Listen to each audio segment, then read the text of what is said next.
কাটার master Mustafizur Rahman Irish ব্যাটারদের করলেন নাস্তানাবুদ। Bat কিংবা পা কোনো কিছু দিয়েই বাঁচানো গেল না উইকেট। একের পর এক উইকেট শিকার দ্য ফিজের। ওদিকে একাদশে ফিরেই বোলিং জাদু লেগ স্পিনার রিশাদ হোসেনের। ভেঙে দিলেন আইরিশদের ব্যাটিং মেরুদণ্ড। দাপুটে বোলিংয়ে সিরিজ জেতার স্বপ্নে বিভোর বাংলাদেশ।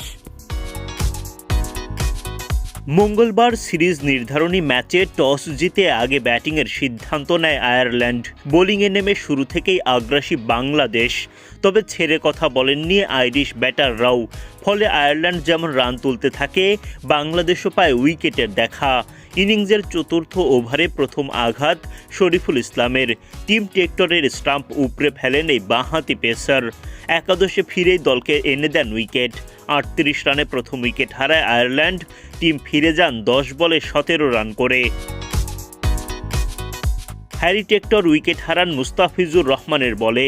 ইনসাইড এজ হয়ে বলে স্টাম্পের দিকে গেলে কিক করার চেষ্টা করেন টেক্টর, কিন্তু ব্যর্থ হন তিনি। বল আঘাত করে স্টাম্পে। উইকেট হারান এই ব্যাটার। স্পিনার শেখ মেহেদীর বোলিংয়ে তৃতীয় উইকেটের দেখা পায় বাংলাদেশ। লরকান টাকারকে এলবিডব্লিউর ফাঁদে ফেলে আবেদন করেন, কিন্তু ফিল্ড আম্পায়ার সাড়া দেননি।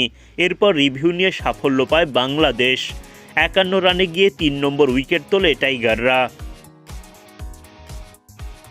রিশাদ হোসেনের জোড়া আঘাতে আয়ারল্যান্ড আরও দুর্বল হয়ে পড়ে। কার্টিস ক্যাম্পারের পর পল স্টার্লিংয়ের উইকেটও তুলে নেন এই টাইগার স্পিনার। 12 ওভার শেষে 74 রান তুলতেই 5 উইকেট হারায় আয়ারল্যান্ড।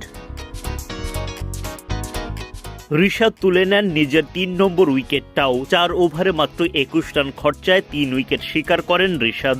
টাইগার বোলারদের নিয়মিত চাপের ফলে মাঝারি মানের পুঁজিতেই আটকে যায় আয়ারল্যান্ড।